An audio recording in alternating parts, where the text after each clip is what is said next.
Vancouver Mural Festival is a crazy event that we came up with about a year and a half ago, where we've now actually put up more than 40 murals in Vancouver, mostly concentrated in the Mount Pleasant area, and they're all 90% done by local artists.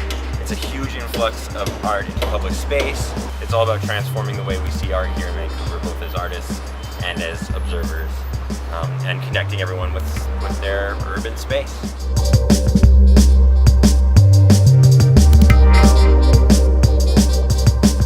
We have an amazing artistic director and curator, Drew Young, who actually painted one of the murals in the festival, one of our biggest murals. He's worked with hundreds and hundreds of up-and-coming artists, and him and I worked together quite closely to figure out how to create a list of artists that was diverse in style and also in terms of their histories, backgrounds, and motivations. 90% local artists, which was awesome, and then we also brought in a couple of really amazing international artists to sort of show us how it's done, but also for us to show how our talent is just as good as any of the world-class talent in the world.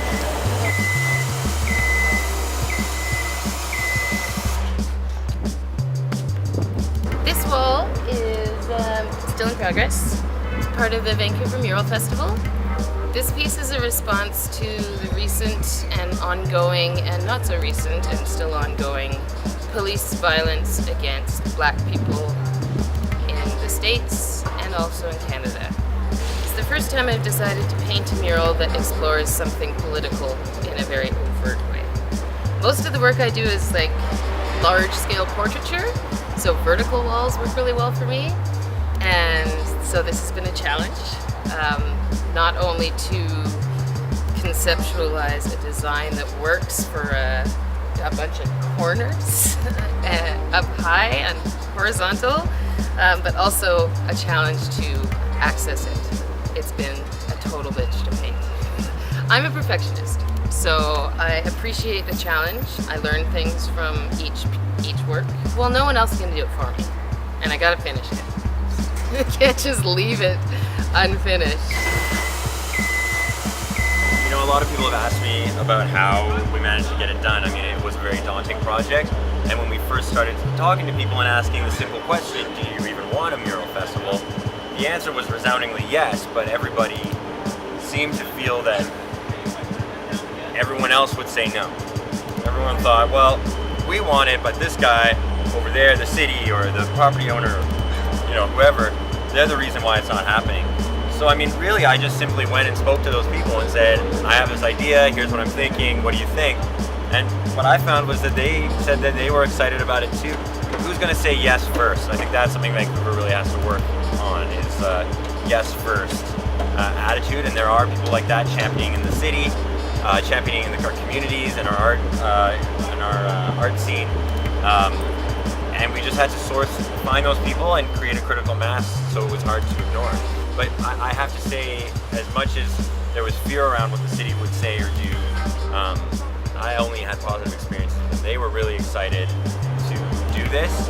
I think, you know, art is a difficult thing because it's so subjective, and they were excited about the opportunity to give power into the people in the community to do it themselves. I think this is, you know, a big dent, a big hole in that former stigma, and, you know, trying to go from no fun city to so fun city.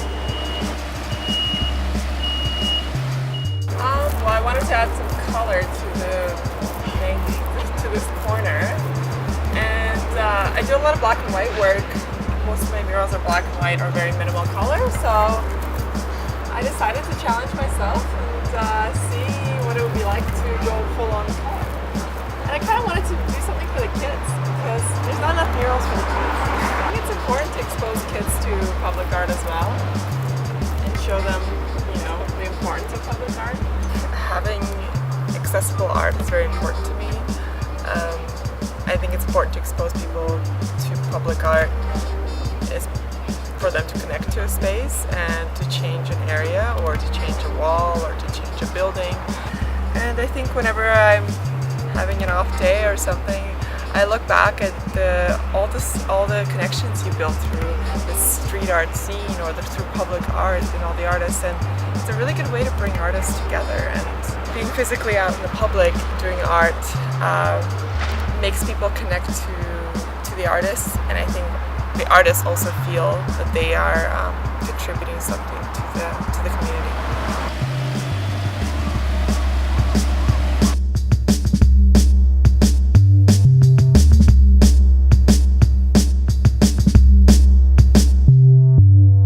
Wanted to